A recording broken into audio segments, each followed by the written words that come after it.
All right, we're going to go ahead and get started. Thank you guys for joining us today virtually.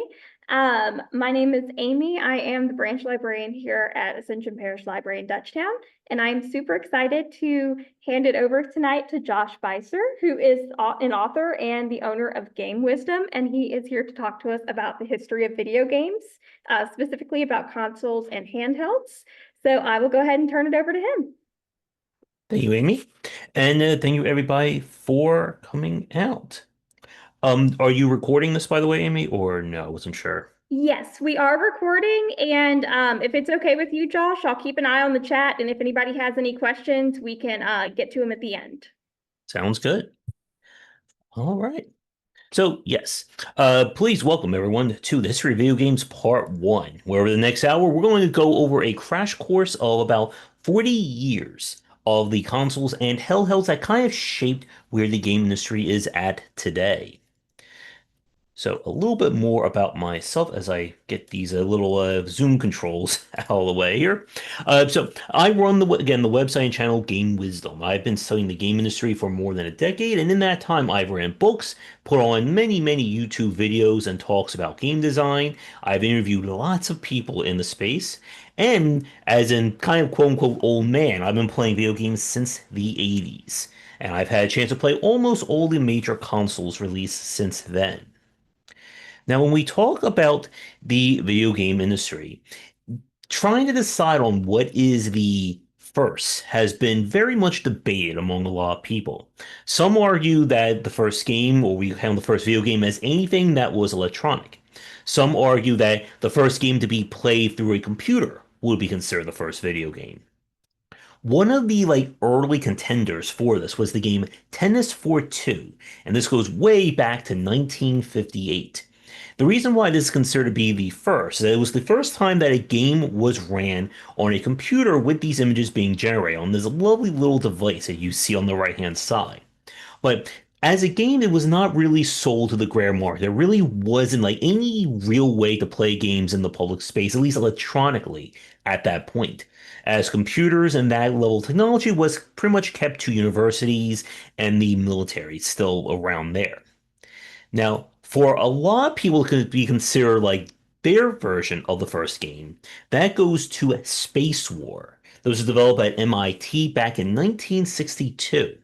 And one of the reasons why this is considered to be, a lot of people consider this to be the first game, was that it was able to be translated and ported to other institutions. You could play with other people.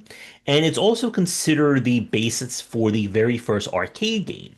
And I have an entire presentation on the arcade industry, so we won't be going too far into that here. Now, I have some footage of Space War. And if this looks very familiar to you, if you've ever played the game Asteroids, that is no coincidence, as Asteroids was based off of this game as well. But basically, two ships are trying to fly around and shoot each other. The first one to do that will win. And it looks like that little rocket just won as I was saying that. Now, the first actual home game console belongs to the Magnavox Odyssey. This was released in 1972, and Ralph Baer, who was a primary engineer, is credited as kind of like the father of video games, as being the person who kind of led the charge for this. And while this was the first, it was by no means a huge success, and the Magnavox kind of went out by the end of the decade. For most people who got into video games around this time, they would get into more or less with Atari, and Atari was famous for Pong. But Magnavox kind of beat them to the punch, and here's some exciting footage of table tennis. No matter what you show of Pong, it's always very much the same footage here. And yes, again, very riveting for the audience today, but this was groundbreaking at the time. Atari, for a lot of people, is considered to be the first really successful and mainstream game console. This was founded by Nolan Bushnell and Tab Dabney in 1972. Incidentally, they also did their version of Space War, and they were competing. They were about 6 months out from another developer who also released Space War back in 1971. Their first console is the Atari 2600, and that was released in 1976. And over the rest of the 70s and the early 80s, they released additional versions of it. And that in the bottom right is, of course, the lovely Atari, where you can put those cartridges in and play with a very basic control joystick. And of course, one of the most popular games of the Atari era is Pac-Man. And of course, Pac-Man also became very popular on the arcade side of things. And as soon as this lovely ad is done playing, we can show it off. Now, something to keep in mind for people watching this footage is that the consoles from the 70s, much into the late 90s, were behind the arcade industry. It wasn't until about like 1999 and especially the early 2000s that consoles overtook the arcade in terms of how powerful or how crisp and the fidelity of the graphics. So the arcade version of Pac-Man certainly looks a lot better than this version. But this was the home version of the game, and you can see all those little Atari cartridges on the sides there. And again, this was a huge deal back in the late 70s. And we have many classic arcade games that all blew up around this time, from Centipede, Space Invaders, Joust, Missile Command, Tempest. If you've seen any one of the Atari collections that have been released many times over the years, you will find these games and many more on there. And this is where a lot of the super early console developers and publishers got their starts. And people thought that things were going to keep going up and up and up. Unfortunately, that did not happen. And in 1985, there was the first game industry crash. And it hit the United States market in a huge way. As you can see, we went from about $8 billion in revenue to $100 million in the span of 3 years. And it pretty much decimated the entire US based market of video games and arcades.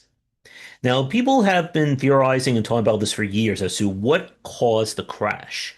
And a game that a lot of people consider to be kind of the symbol of the game industry crash at that time was E.T., the game based off the hit movie. When this game was when they got the rights to do this, Atari went all in on it. They put out major marketing campaigns. They produced 5 million cartridges for this game, and it was rushed out to stores. It was rushed out as a very horrible experience, one of the worst voted games of that year, and it led to an urban legend being circulated that all the remaining cartridges that were not sold were dumped into a landfill. And they actually discovered that landfill, I believe, in the last decade. I think it was in New Mexico that they just dug up and they found lots and lots of these cartridges. So E.T. did not exactly phone home. And if the story ended there, that would have been the end of the video game industry. But our first kind of major name appears with Nintendo. Now, Nintendo as a company has been around for a very long time. They started way back in the 1900s producing Hanafuda cards, as you can see in the upper left. And then in 1969, they began making toys. And some of these toys would become the basis for some of their more popular handhelds that they started to make. Now, before we got the NES, Nintendo did set things up in the late 70s. They opened up their famous New York office in 1979 that would become kind of their foothold here in the United States to get their arcade cabinets brought over here, their games, their toys, etc.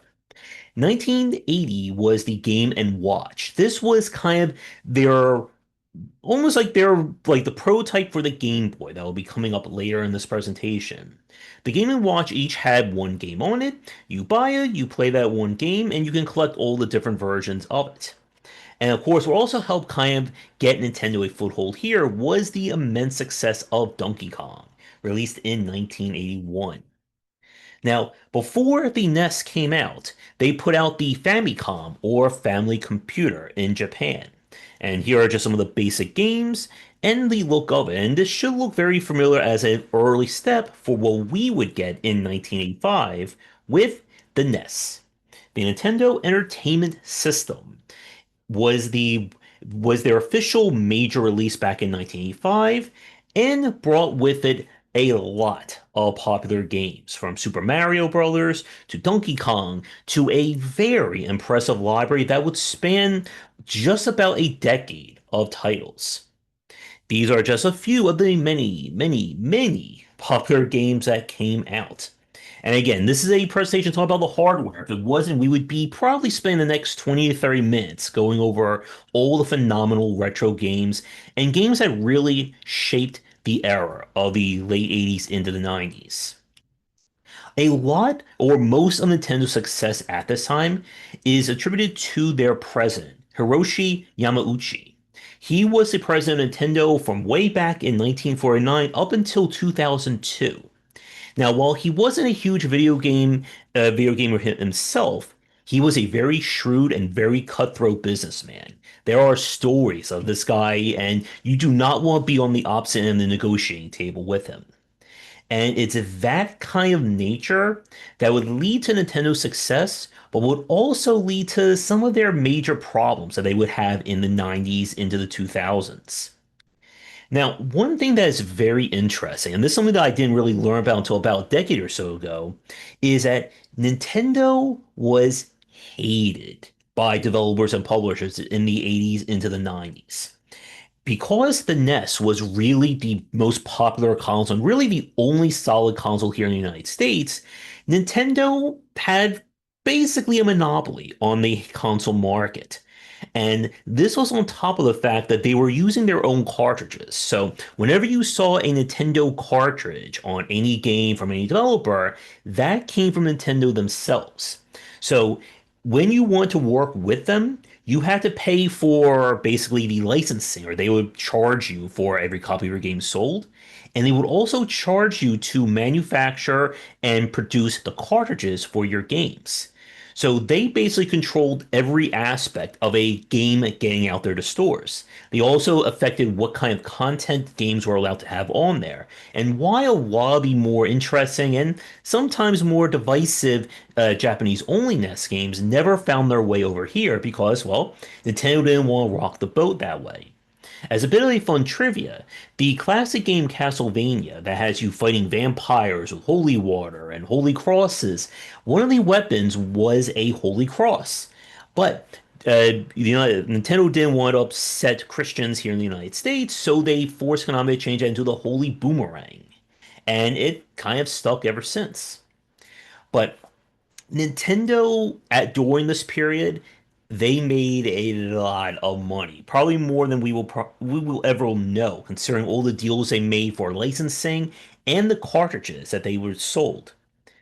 Now, people or developers did not sit idly by and take this, and there was dissent forming in the late 80s into the early 90s. So one of the things that happened was Atari at the time decided to put out their own another company under their umbrella called Tengen. And Tengen created their own cartridges. So there are Tengen games out there, again, we even harder to find, that they are not officially licensed Nintendo games. And Nintendo was not really happy about that. But I don't believe their lawsuit went through because, again, they're using their own cartridges. Konami found another way to get around this. They wanted more cartridges of their favorite games, such as Teenage Mutant Ninja Turtles, Contra, and many more. So to do this, they created a new company called Ultra Games. And Ultra, being separate from Konami, could ask for more cartridges from Nintendo without going over their limit. And this basically allowed them to double dip at the time to get more cartridges and kind of flood the market with their games. Now, these kind of dissenting opinions and people not liking Nintendo would lead into our second major player of the console wars of the late 80s and 90s, and that is Sega. Sega started out as importing arcade cabinets and producing them in the 60s. Their first ever console was the SG-1000 computer video game back in 1983. And that is a very unusual control peripheral that you can see there. It looks like almost like a remote. And Sega did okay. They were not really competing at the same level as Nintendo. And then they began to push more and more. And in 1985 and then 1986 in the United States, they released the Sega Master System. This was their first 8-bit console. And they attempted to kind of compete with Mario with the character Alex Kidd. Now, Alex Kidd became kind of a mainstay of both the Master System and the Sega Genesis. And He was okay, but he was not competing with everyone's favorite plumber. That, of course, changed in 1990 with Sonic the Hedgehog. Sonic, developed by Sonic Team, became Sega's official mascot, and as you can probably guess with all the TV shows, the movies, and more, is still popular to this day. They recently announced another Sonic game about him racing and driving cars, apparently. But this brought us to the early 90s and the kind of the major console war that was going to define the rest of that decade between Nintendo on the left and Sega on the right. And while Sega beat Nintendo, releasing the first 16-bit console, Nintendo's follow-up with the Super Nintendo definitely stood the test of time. And the Super Nintendo and one other platform we'll talk about later are considered like two of the most enviable libraries of games one could have. And the marketing got very fierce as both put out commercials and advertisements trying to compete with one another. I still, to this very day, don't understand the Genesis does part. I get the Nintendo don't, but I don't understand how Genesis and does work together. But they were taking shots at one another and trying to see who would become the number one platform. Sega had a head or had a leg up in terms of getting more publisher and developer support with everyone who was tired of Nintendo controlling things. From a hardware perspective, the Super Nintendo did edge out Sega in terms of visuals. The Genesis had a far more powerful sound chip or MIDI chip that allowed you to produce some really amazing music to it. And there's a lot of iconic tracks from the Sega Genesis period.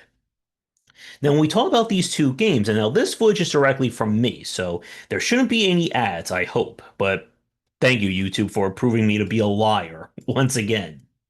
But we can show off some footage of Sonic the Hedgehog. Now, this is from their more like modern re-release, and they've been re-releasing Sonic games for years now.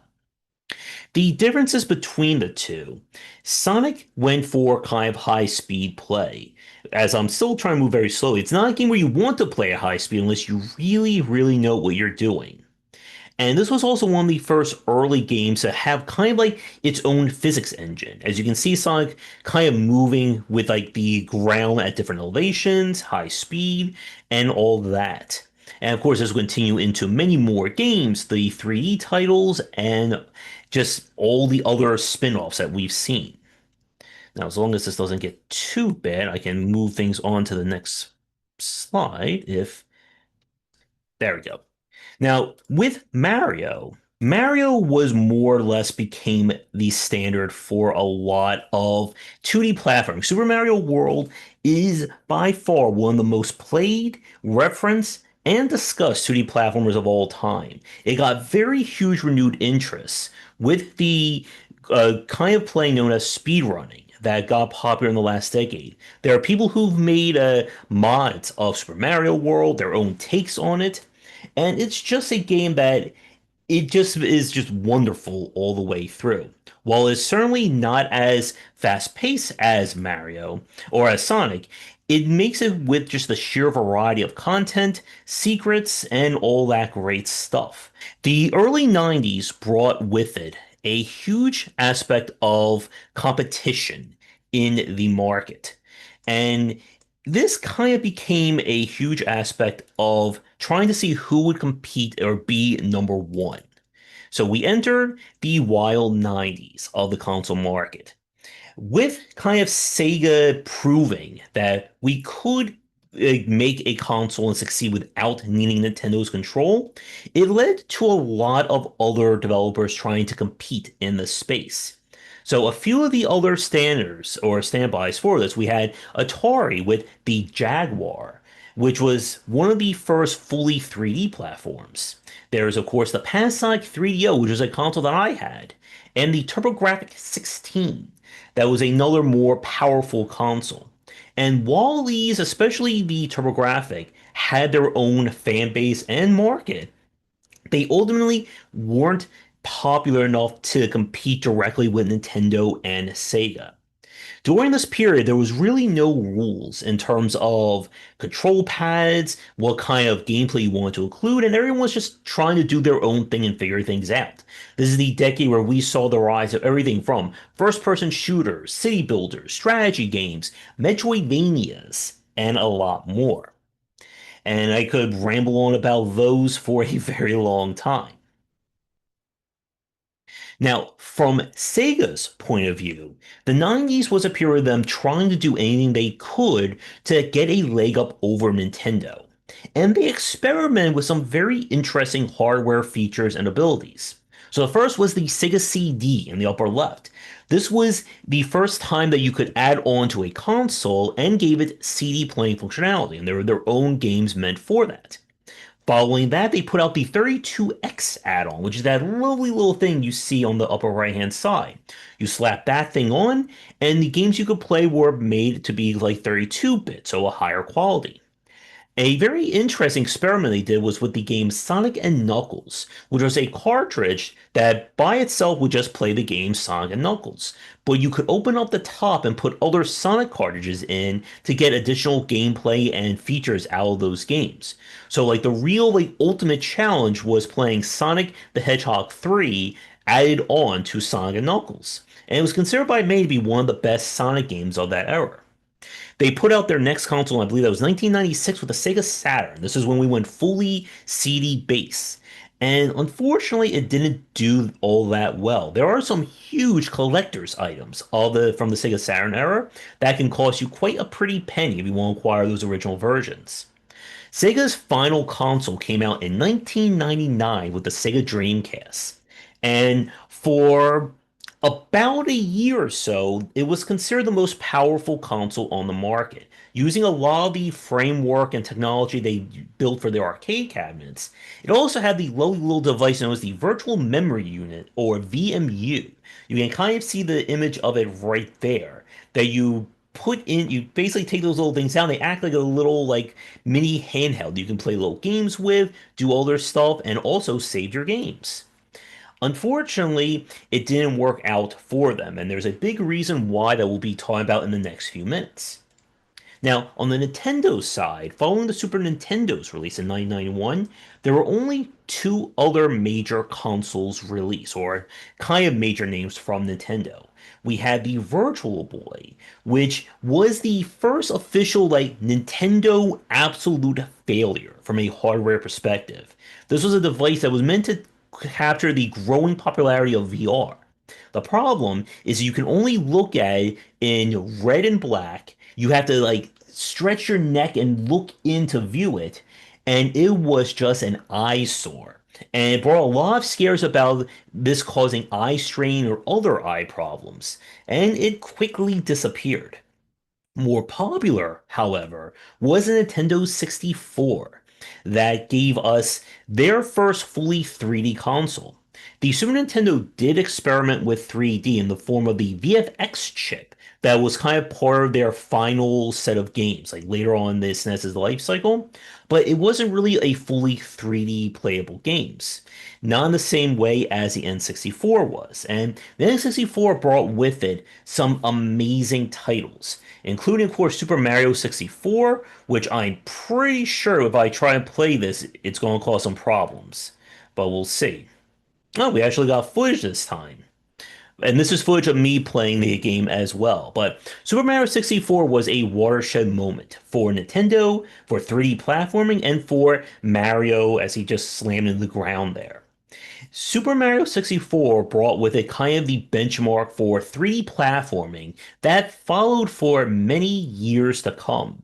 And while there have been tons and tons of 3D platformers, Super Mario 64 still holds up as one of the best, even still being one of the oldest takes. It also brought with it, from a design standpoint, the horrors of working with a 3D camera. And that's another topic that I could easily talk about for a very long time. The big aspect that would kind of shape the game industry and shape the market was the competition for CDs. CD-based technology became very popular in the 90s, and everyone was trying to capitalize on this for their next big game. As another way to tell if you're old, anyone here remembers Laserdisc, the super jumbo version of CDs that was popular but never got bigger than the CD. And both Sega and Nintendo were trying to compete with this, or trying to be the one to really sell its virtues. We already talked about Sega with the Sega CD, but Nintendo also had their own attempt. They worked with the company Philips to release the Philips CDI in 1991, and they licensed all of their popular characters like Zelda and Mario to get games on it. And they were absolutely terrible. While this wasn't directly developed by Nintendo like the Virtual Boy, this was still considered a massive failure. And it's time to talk about something very interesting. This was not the first time that Nintendo worked with a third party to make a CD-based platform. I don't know if any of you are going to hear or know about this next studio or this next company. It's very rare. But Nintendo in the late 80s into the early 90s, or about 1990, worked with this company to make a CD attached or CD version of the SNES. It was this station to play games. But I don't know if Station of Games is all that interesting. Maybe a Sony PlayStation is a better name for it. And one of the strangest truth is stranger than fiction moments. In 1990, Sony was going to reveal that they were working alongside Nintendo to create the first hybrid cartridge CD console entitled the Sony PlayStation. This would be a device that allowed you to play both kinds of games and was poised to kind of give us a timeline where Nintendo and Sony would be working together in the console market. Unfortunately, that did not happen. And when I talked about how cutthroat and ruthless Nintendo was in the 90s and late 80s, this was one of those cases. Both companies got into a huge argument as to who would get the licensing fees and money for the PlayStation. Sony wanted to get it for, the music features, for any CD games that were going to be on it. Nintendo wanted to keep the whole thing to themselves.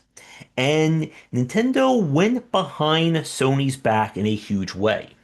In 1990, at the Consumer Electronics Show, or CES, Sony revealed one day that they were going to make this new PlayStation. It was going to be their collaboration with Nintendo. 24 hours later, Nintendo went on stage saying, "We don't know what Sony's talking about. We're partnering with CDI Philips," and just completely stabbed Sony in the back. And Sony was not too happy about it. And instead of just kind of giving up, they decided to take revenge their own way. And this led to the PlayStation, our next big name in the console market. So the first system of this was created, or the prototype, which would then become the full console, was created by Ken Kutaragi. And he was one of those people who was also betrayed by Nintendo, and he was more than happy to make a solo console version of it. The first system was released in 1994, and the success of it made him become, or gave him the opportunity to become the president of Sony Computer Entertainment until 2007. The PlayStation was a huge deal. It became the most popular of the CD-based consoles at that time, and more importantly, it also gave us the DualShock controller here. This is a very big deal, as this would become the official template of video games to this day in terms of their controls. I have right here on my computer, if you can see my camera, my lovely 360 gamepad that I use for PC games. But this kind of control scheme with the two analog sticks, face buttons, shoulder, and triggers, that is the standard that we use for gamepads. And this will become a huge aspect when it comes to how games became standardized in the 2000s. Now, it's once again time for YouTube to cause me trouble in the next 10 seconds. Unlike Sega and Nintendo, Sony didn't have an official mascot. The closest we got was Crash Bandicoot here, developed by the studio Naughty Dog. Now, modern day fans probably recognize Naughty Dog more for the Last of Us series, and of course, the TV show that's been doing really well over the last year or so. But back in the 90s, they were known for making a lot of cartoon, wacky games, and Crash Bandicoot was their kind of breakout success for the PlayStation and would follow suit with multiple games. But here's some footage of me playing. This is the remaster of Crash Bandicoot. And this was released a few years ago, but the gameplay itself still is the classic Crash design. Crash's platforming, it goes with more a style known as 2.5D, that you're still moving like sideways, left to right, back and forth, but you can kind of move in and out of kind of like the Z field. So his platforming is more about kind of launching yourself, spin dashing, falling into spikes as I just did right there. And this was like the footage you're seeing specifically here is from a bonus level that was considered like one of the hardest things ever made for this game. I managed to get through it, but not easily either. And Crash's success helped propel Sony at this time. But the stage was set between Sony, Sega, and Nintendo as we entered the 2000s. And the 2000s decade is one of the most interesting times for the game industry as a whole. A lot of what would kind of become the foundations or the benchmarks for game design, game theory, and the different genres happened here in the 2000s. We also had this very much this period of trying to kind of like, I guess, like grow up the game industry with more cinematic titles like the Final Fantasies, more kind of like movie driven games. We really kind of got more like Hollywood during these 10 years. And what would become the kind of current landscape of the console wars happened at this point. This is also the period where everything kind of went around full 3D graphics. 2D became more of a relic, despite the fact that people were still looking for it. And we would get a huge helping of 2D in the 2010s from the independent space. But during this time, however, we just kind of went all in for the 3D. From Sony's perspective, they had a really good decade with the releases of the PlayStation 2 and the PlayStation 3. The PlayStation 2 is considered one of the most popular game libraries of all time, again, with arguments between that and the SNES. But the PlayStation 2 is also the best-selling console currently, at least by 2024 standards, when I looked up the current sales numbers. We had many different games released for during this decade. From just the crazy collaboration of Final Fantasy and Disney with Kingdom Hearts, to Naughty Dog taking their first steps into making more cinematic and realistic, or I guess like high fidelity games with Uncharted, horror with Silent Hill, the incredibly popular Demon Souls that would spawn an entirely new genre of very difficult games, and more 3D mascot-driven platformers than one could imagine. Nintendo's side had a very more rocky decade. 2001 saw the release of Nintendo GameCube, and this was a very solid console. It was powerful in its own right, but we began to see Nintendo's change in terms of their strategy going forward. If you look at the controller there for the Nintendo GameCube, it is a very weird looking thing to say the least. It does not have the same amount of buttons, it does not control or handle the same way as the other platforms. This made it a lot rougher to translate or port games to the GameCube. And this would follow suit in 2006 with the Nintendo Wii. This is when Nintendo kind of really just formally changed their strategy going forward for the console market. This lovely Wii mode that you see there definitely doesn't play like a traditional gamepad. And Nintendo kind of brought to the landscape motion controls that you can just, swing your Wiimote around and play tennis, bowl, and many other things. It really began to attract non-gamers to the Nintendo platform while still working with their major franchises like Super Mario, Metroid, and many more. And the GameCube and Wii had some very big successes. We, of course, had more mature games like Resident Evil, there's Metroid Prime at the top. There's also where you got one of my favorite games, Pikmin, as you control these lovely little Pikmin characters and run around trying to gather food and fight giant predators. But Nintendo had a huge change in the 2000s. And some of that was brought about additional competition that we'll talk about next, and also trying to still remain relevant. While the GameCube and the Wii were good, they really weren't attracting hardcore gamers like the PlayStation did. So what Nintendo decided to do was focus on the originality of their consoles and their hardware. That you could play a platformer, you could play a racing game, but you weren't going to play a Mario game or Mario Kart or Metroid or Zelda. You were only going to get that on a Nintendo console. And this is the decade that Nintendo basically slipped out being number one in the market. They were number one for quite a long time. And again, the amount of money they earned from 1985 to about 1993, 1994 is legendary. But these changes can be attributed to two very important individuals in Nintendo's history. First, we have Reggie Fils-Aimé, who I'm completely butchering his last name. He joined Nintendo in 2003, so this was following the release of the GameCube and kind of them struggling to have market presence. Reggie brought a lot of energy and became one of the first forward-facing people or representatives of Nintendo. He was always at major marketing events, he was great in front of a crowd, and the popularity and the changes he brought led him becoming the COO of Nintendo of America in 2006. And him, alongside our next individual, would become the two kind of major faces and standout people of Nintendo. And the other credit goes to Satoru Iwata.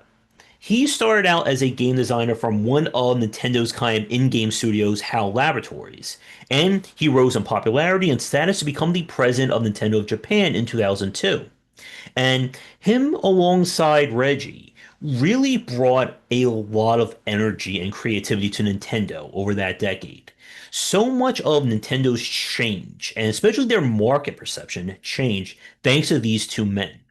There were Nintendo Directs that were these major marketing moments. The two of them were always doing commercials. They were kind of showing the fun and whimsical side of Nintendo. Awada did kind of columns in Nintendo Power, talking about decisions, interviews, and many more. Unfortunately, he passed away in 2015 due to an illness, and he was beloved by many people. Like if you were a Nintendo fan, you definitely mourned for his death, and he is still celebrated to this day as one of the most prominent members of the game industry and what he brought to Nintendo. Now, the reason why Iwata and Ami and Sony had to adapt and change in the 2000s was because of one thing: Microsoft getting into the game market. The Xbox is credited to those individuals up there who was part of their DirectX team back in 1998. Microsoft wanted to get into the game industry, and they wanted to kind of bring something new to the table. So while many of the consoles, especially Sega, looked at arcade hardware as kind of their inspiration and the backbones for their consoles, Microsoft looked to PCs. And inside the Xbox was basically a lot of PC parts, video cards, and more to give it as much power as it could. The Xbox was also the heaviest console on the market. That thing was just like a giant brick when you were trying to hold it. And it was released in 2001 as a very important point and what kind of led to this one half of the success of Xbox. This was the first time that a console had a built-in cable modem connection. As another way to tell if you're really old watching this presentation, internet access in the 90s was defined by the dial-up modem with the most obnoxious noise imaginable. You could not go online or use your phone at the same time. You had one of those lovely devices hooked up. In the early 2000s, cable modems became like the new luxury item. You could now have a phone line and talk to people while you were surfing the internet. And it really wasn't until the mid 2010s, maybe even a little bit earlier than that, that cable modems kind of became a foundational aspect of normal households in the United States. But it took a very long time, and Microsoft was the pioneer in terms of bringing this to the console market. And in a way, this would also become one of the death nails for the arcade industry, Because why go to the arcade when you can just play games from your comfort of your own home? The success of Microsoft and the Xbox can really be attributed to two things. First was Halo. This was developed by Bungie, and Bungie at the time was a very popular name in the PC market, releasing shooters such as Marathon. But when they were acquired by Microsoft, they decided to take this like third-person strategy game they were working on and turn it into a first-person shooter to be the first or the launch title for the Xbox. And what we got was one of the best console shooters of all time. And this was further helped by Microsoft's integration of online play with Xbox Live. Xbox Live was a service that you could get for the Xbox. It will allow you to download additional games and play online with anyone else who has access to this. This was a huge deal, as during the late 90s, early 2000s, online play in multiplayer games was very much hit or miss. There were third-party companies such as GameSpy who used to kind of be like the middleman that you would connect to them, then connect to other people. Xbox Live, along with Blizzard Entertainment's Battle.net, were some of the first examples of kind of an integrated multiplayer system. And Xbox Live was the first time that a console just basically said, we're going to handle all the multiplayer stuff for ourselves. You pay us, we'll do it for you. People can connect to our system, and they can play multiplayer for as long as they want or as long as they subscribe to it. And this was a huge revelation for the console market. And the success of the Xbox in 2001 was one of the major decisions behind Sega dropping out of the hardware market because they really just couldn't compete in terms of power, and the fact that they were still using a dial-up connection for the Sega Dreamcast kind of let them being the odd man out. Here's some footage, or some very quick footage of Halo, and this is from the remaster. I was playing this with a friend, and Halo was the game that, again, it really took home or it really popularized first-person shooters for the consoles. The last time a first-person shooter on a console really worked was the Nintendo 64's GoldenEye, and even that was kept very rudimentary in terms of how you controlled it. This was full, 3D with the two analog sticks, one for movement, one for aiming. It plays as well as it did back in 2001, as it did when we played this about last year.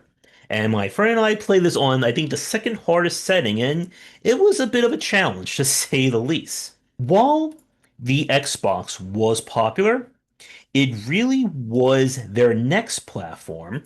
There we go. It was their next platform that really blew open the door for Microsoft. The Xbox was historically sold at a loss to try and flood the market and get people interested in it.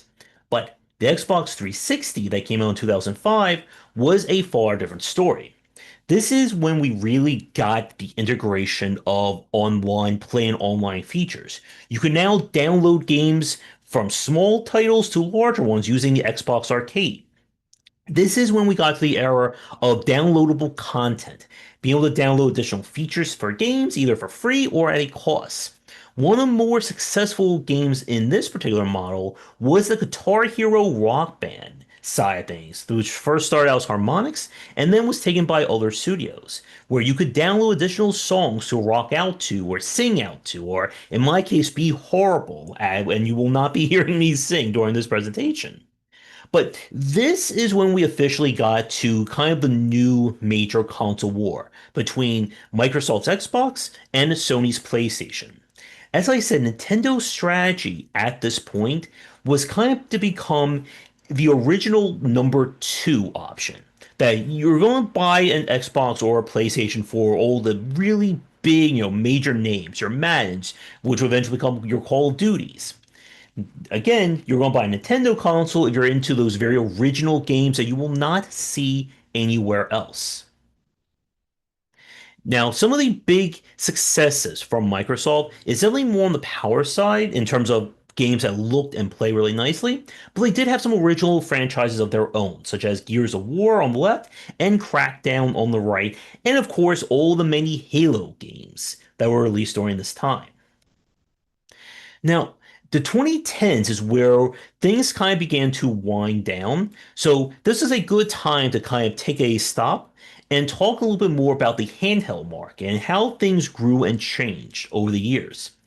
In the mid 80s into the early 90s, most handhelds were designed to be these kinds of one-off or one-game throwaways. So these only titles you see on the left here are from Tiger Electronics, who was kind of the premier in this space.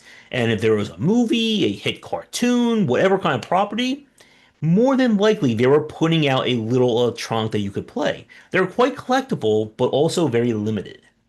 Now, their popularity disappeared very fast with the arrival of Nintendo's probably arguably one of their major successes, and that is the Game Boy. So the very first version of the Game Boy was released in 1989 with no lighting, no color, but it was still a massive success. While the Tiger Electronics could only play one game, the Game Boy could play, well, many different games. And we began to see kind of two distinct ways of making handheld games. You had handheld games that were basically like a console game but smaller, or handheld game that was its own unique element that you were not going to find on the console at this time. Two of the major successes that led to the Game Boy and Nintendo just being the king of handhelds for about 20 years, give or take, are thanks to successes such as Tetris. Tetris was released on just about every platform, but having it basically in your pocket that you could play at any time was a huge success for it. But the one that any Nintendo fan knows is Pokemon. Pokemon was developed by Game Freak, and they went all in on using the Game Boy's functionality to sell this, as they released different versions of the game. And if you wanted to catch all the Pokemon, as it says on that cover, you needed to find someone who had a copy of the version that you didn't have, and you can trade Pokemon between the two, leading to many kids interacting with each other to trade, buy, and sell Pokemon over those years. And Pokemon became an institution. It is one of Nintendo's best-selling properties. And the Pokemon Company is basically a three-way ownership between Nintendo, Game Freak, and one other studio whose name I am blanking on. But basically, if it has anything to do with Pokemon, from toys, comics, movies, TV shows, the games, anything else you can imagine, the Pokemon Company has a hand in it. And they are not letting that go anytime soon. Over the 90s into the 2000s, the Game Boy line grew in many different ways. You had the Game Boy Color, which for the first time brought color to the Game Boy, so it didn't kill your eyes as badly as the original one. For me, it took years to finally get my hands on a Game Boy because trying to play the original Game Boy gave me severe migraines. One, because of the low lighting, and again, like the low and muddy graphics. That changed with the Game Boy Advance, which brought with it an incredibly powerful handheld. This is, I think, about on par of a SNES or a little bit higher quality than that. And the Game Boy Advance is another very enviable library of amazing and classic games. Now, this gave way to a rebranding with the Nintendo DS and Nintendo 3DS. So, this began kind of Nintendo's unique marketing angle of having multiple screens or different things with the screens. So, with both of these, you have a dual screen interface. So, the game would play on one screen, and you could interact with things on the bottom screen. And this led to some very original games. And it kind of solidified the handheld market and Nintendo just being the king in this space. And the advantages of handheld was you're working on a smaller platform, which means you don't need to spend as much time in development on it. And this also made it very popular for third-party developers. While many of the larger studios worked on the PlayStation and the Xbox for their big name successes, a lot of developers used the Game Boy Advance and then the DS and 3DS as a way to try out original or weird ideas that maybe it could have worked, but they didn't really want to go in with a fully budgeted, console release for it. And this led to some amazing titles. some very unusual addictions, such as Nintendogs, which is a game that you buy to basically play with virtual dogs. One of my favorites is the dungeon crawler RPG, excuse me, Etrian Odyssey, that's in the bottom there. And in this case, you have the different functionality with the top screen being what you look at and the bottom screen being the map. And it is very much arguable that if Nintendo didn't have the Game Boy and by extension Pokemon, they could have left the hardware market after kind of the failures of the GameCube in terms of not being number one in that space. And Nintendo's dominance in terms of handheld would last until the early 2010s, when we officially got to the era of free-to-play games, mobile games, smartphones, and all of that. Now, while Nintendo was the king, there were attempts to try and take them on. And in the 90s, we had once again, a slew of competitors from the Sega Game Gear, the Jaguar Lynx or Atari Lynx, Wonder Swan, Neo Geo Pocket, and other ones. And none of these really took over. They managed to compete directly with Nintendo. You had kind of the form and functionality of the Game Boy and just some amazing titles. There was everything from puzzle games to platformers to RPGs. And again, when we got to the DS and even the Game Boy Advance side, we had some amazing original titles. And at some point, I need to try and consolidate my collection of all the cartridges I had and maybe go back and play them. The closest there was to a competitor in the handheld space was Sony with the PlayStation Portable or PSP. Their very first version was released in 2004, and their tagline was to be the most powerful handheld. And it was. It was pretty much like owning a PlayStation 2 in your pocket. And it had its own hardware or its own software in the form of UMDs that you would insert in to play games on, and it was very expensive to play. And there were some very amazing games for it. This was followed up in 2011 with the PlayStation Vita, which was basically just a more powerful PlayStation Portable. The problem that Sony had was that while the Vita and the PSP were more powerful, they really weren't showing off a completely unique or original games, nowhere in the same space as Nintendo had. So a lot of the games you could play on the Vita and PSP were just basically smaller versions of what you could play on the PlayStation 2 or PlayStation 3 at the time. And it unfortunately went out, and this would be the last, and at least for right now, that Sony would be in the hardware side of things. So we're coming to kind of like end of our presentation. So it's time to talk about what happened in the 2010s to today. As the console side really just kind of entered this like Cold War period between the three manufacturers. The 2010s really became the era of online or mobile games and the independent space, two topics that we're not going to be talking about in this presentation. A major aspect or the major innovation from the hardware standpoint was fully adopting online as a major feature and function of these consoles. In the early, as I said, in the 2000s into like very early 2010s, most households did not have a dedicated cable connection. By about 2015, 2016, that changed. And by 2020, now almost every household has some kind of online infrastructure set up. And with the consoles, we had these features, and we'll talk more about Game Pass later on. But the Nintendo eShop and PlayStation Network or PlayStation Store provide ways of downloading games, once again having online multiplayer connectivity, and of course spending money for games without having to leave the comfort of your home. The late 2000s into the 2010s is when we finally got to like this digital era of games, where you don't need to go to a midnight release of a game anymore. In my case, be at a Funko Land at midnight on 9/9/99 to get a Dreamcast.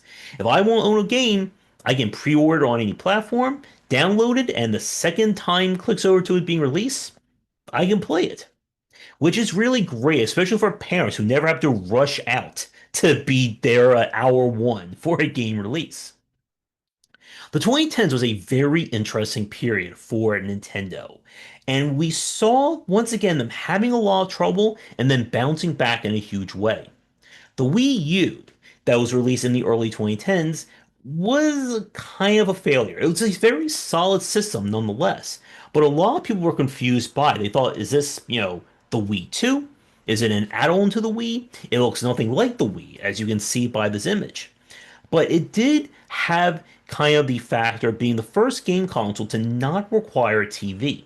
Every console that we've shown up until this point needed to be hooked up to a television. Those lovely red, white, and yellow wires, the VGA wires for the older people watching this, or a HDMI cord.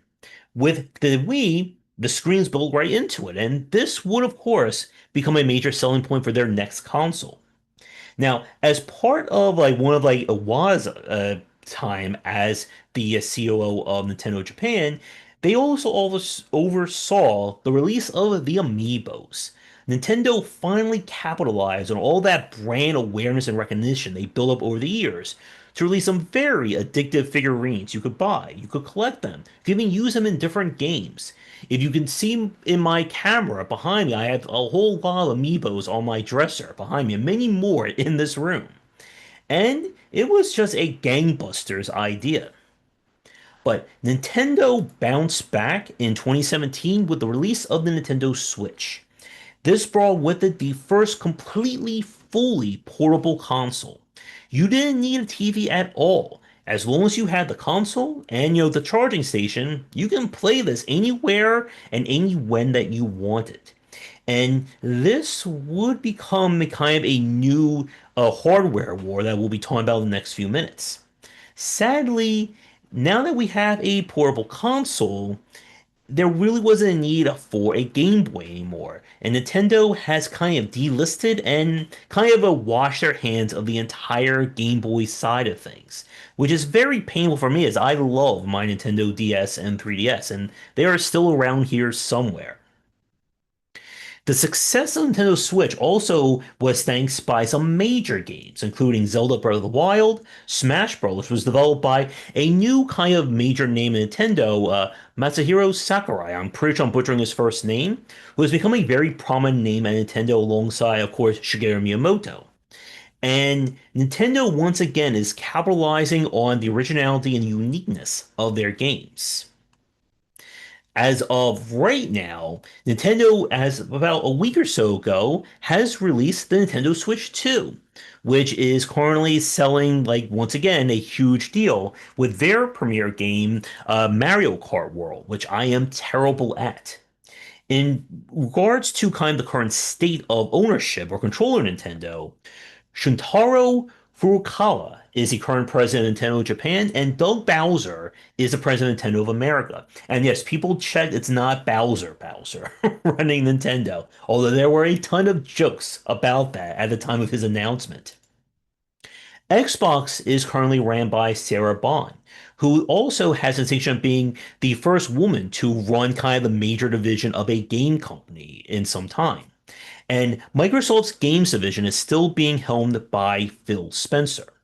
Now, in keeping with kind of Microsoft's trend of making Xboxes very confusing for what's the latest version, their latest example is the Xbox Series X. Not to be confused with the Xbox One that came before that. And I just do not know why they don't like having normal names of their platforms. A big aspect of Xbox kind of unique contribution to the game market in the 2010s to today is with embracing subscription services in the form of the Xbox Games Pass or Game Pass. What the Game Pass is a monthly subscription that allows you to play any games attached to the service. So you don't need to buy the games anymore. You just basically get the Game Pass and you kind of just like rent them. And as long as they're available, you can play them. And Game Pass will frequently shuffle which games are available. And this can also allow you to play brand new games, especially brand new Microsoft owned games or Microsoft published games, day one for $15 a month. And while this has been an incredible boon for consumers being able to get access to all these games and paying pennies, it is debatable how much this is helping developers with the fact that you get paid basically based on how long people are playing your game for. So if people download your game and play for like 2 minutes, you're not getting a lot out of that. And there's a lot of debates about whether or not this practice should still be going forward for consoles. Now, from Sony's standpoint, their current platform is the PlayStation 5, and their current CEO is Hideki Nishino, who was originally controlling things as a partnership, but that was changed last year. Sony has been in this very awkward position the last few years. While the PlayStation 5 is certainly powerful, there hasn't really been as many unique game selling titles for it. Astro Boy that came out last year, or I think it was last year. Again, time is very weird in terms of the game industry. Was one of the most successful games. And it was also a celebration of the PlayStation model. Perhaps their biggest change from the 2010 to today has been them being very either aggressive or very lax in terms of platform exclusivity.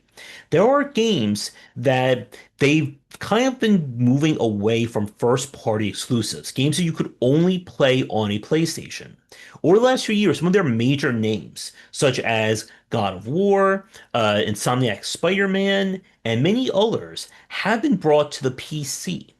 And it's been kind of a very interesting time for PlayStation fans. And a lot of their hardcore fans have been arguing about doing this, but it has been a way of getting more eyes on the PlayStation brand. And it's once again something that Nintendo has no interest in doing. Probably the sun will go out before Nintendo decides to release their games on Steam, or we'll see Mario on an Xbox platform. Sony did try to get in on one of the bigger hardware crazes over the 2010s, and that was VR. So while Nintendo kind of went all in on motion controls, and Sony and Microsoft did do their own versions with, I think it was called the PlayStation Move and and Microsoft's Kinect, they never really stuck. And VR is also in that place as well, that it's a great novelty, and there are some amazing games for it, but it's not the killer app as people were hoping it would be. And as a new kind of recent development in the hardware market and kind of hardware competition, we're now seeing handheld PCs. Kind of, I guess, borrowing the elements from the Nintendo Switch. The first one was the Steam Deck, and this was developed by very powerful and major name in the PC space, Valve, who controls Steam. And if there's anyone who has the money to finance something like this, it was them. The Steam Deck, it's essentially a portable PC or a portable gaming PC. You can play your entire Steam library on this. You basically have access to anything you could play PC-wise on this lovely device. But it's set up for the controls as you would from a handheld or console. They release different versions of this with different specs and, of course, different pricing. But it is a very popular feature, especially for heavy PC gamers. The only reason why I don't own one is because it would basically ruin all my spare time because I spend all my time on the computer playing games. I won't be spending all my time, in my bed and around my house playing PC games as well.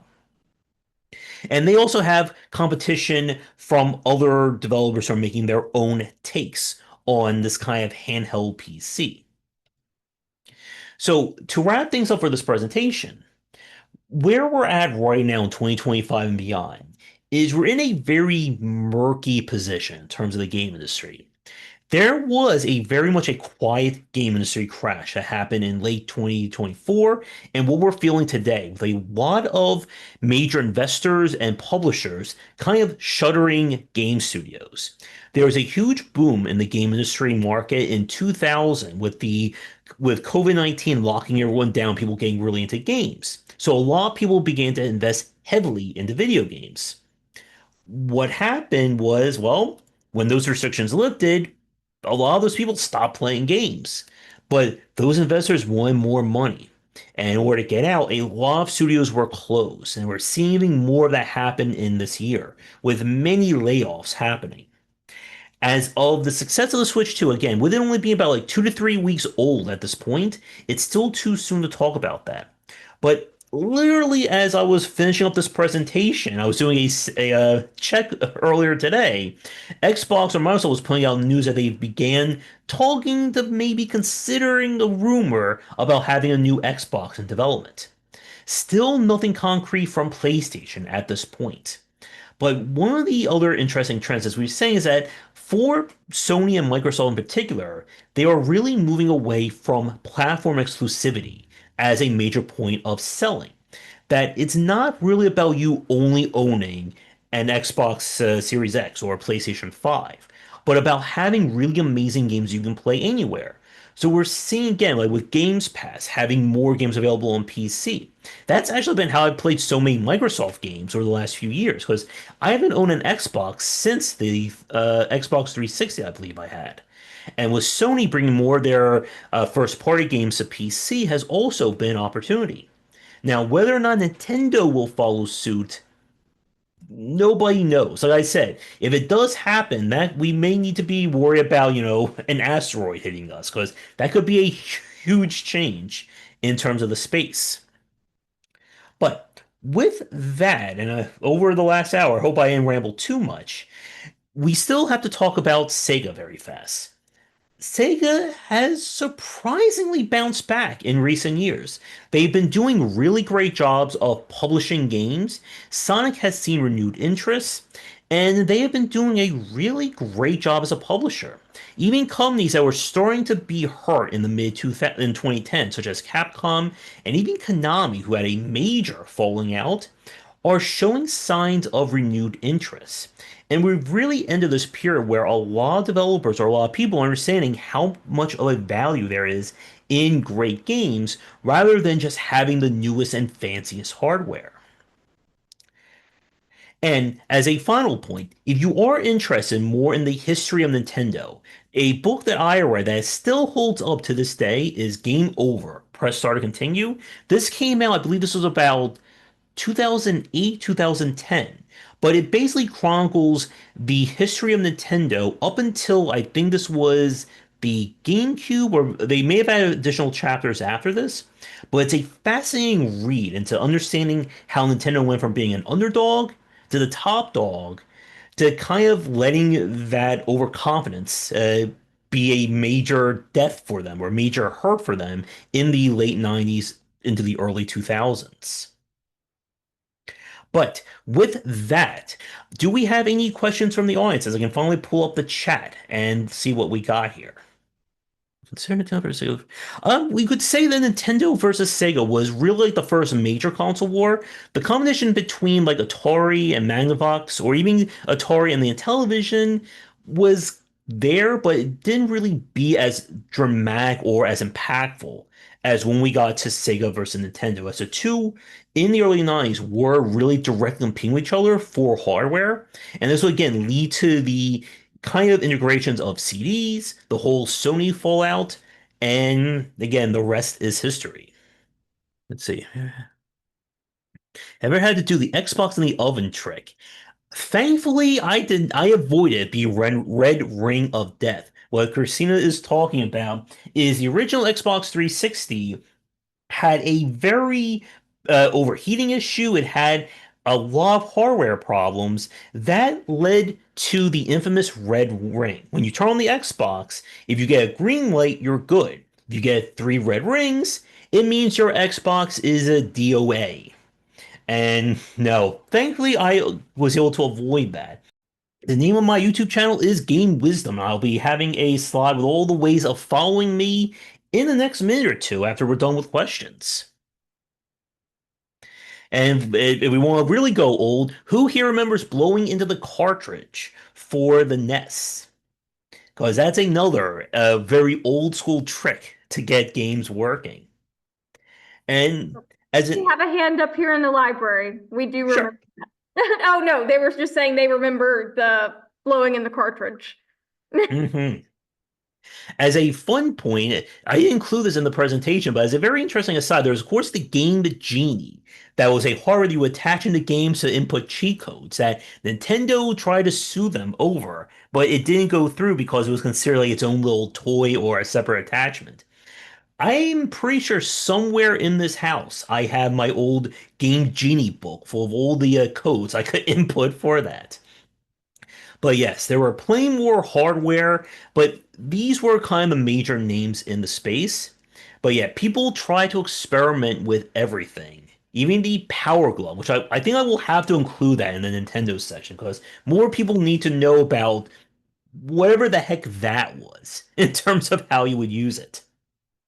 But with that, if we don't have any questions, I can get to my kind of like thank you slides. Well, yeah, I remember that. I own the Power Glove. I think I used it for like 5 minutes total in my entire life and never used it ever again. But thank you everybody for coming out, whether you are watching this live or recorded. If you want to follow me in more of my work, the first thing is I have plenty of books on design. My main series is the Game Design Deep Dive, where I talk extensively about the history, the methodology, and the design of different genres. Everything you ever want to know, but were too afraid to ask. And my newest book on Metroidvanias is going to be out in about I think about 9 days from right now, maybe a little bit less than that. And you can find them pretty much everywhere books are being sold. And if you want to follow me on a day-to-day basis, my main website is game-wisdom.com. I'm on YouTube at game-wisdom, where I post extensively about indie games, video games, game design topics, interviews, and more. Right now, I'm covering lots and lots of indie games. So if you want to see very much hidden gems or games you won't be seeing from like major platforms, be sure to check that out. And as soon as I'm done writing and all that, I have more game design articles I need to be posting as well. So, again, thank you so much. I would like to thank the library for having me out. I'll be happy to come back to ramble on about game design in the future.